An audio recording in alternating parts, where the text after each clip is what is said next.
হযরত আবু যর বলেন, ওগো কবরের মাটি, তোর ভিতরে কাকে রাখবো কি জানিস? আসাদুল্লাহিল গালিব, দুনিয়ার সমস্ত কাফেরদের বিরুদ্ধে আল্লাহ রাব্বুল আলামিন যাকে বাঘ বানিয়ে পাঠালেন, সেই হযরতে আলী, তার স্ত্রী রেখে যাব, খবরদার বেয়াদবি করবি না।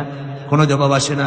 হযরত আবু যর বলেন, কবরের মাটি, তোর ভিতরে যাকে রাখবো তিনি হলেন খাতুনে জান্নাত, বেহেশতের সমস্ত মহিলাদের সরদারিনী হবেন যে ফাতেমা, তারে রেখে যাব, তোর ভিতরে খবরদার কোনো বেয়াদবি করবি না।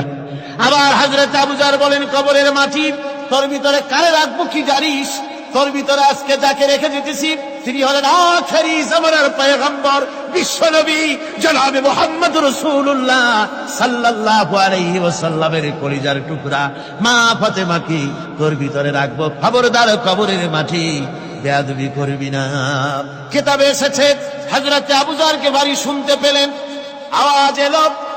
আওয়াজ এলো, কে যেন বলতেছে, রে আবু যর, আমি ফাতেমা কি চিনি না, হাসান হোসেনের মা কি চিনি না, আলীর স্ত্রী চিনি না, রাসূলের মেয়ে মা ফাতেমা কি চিনি না।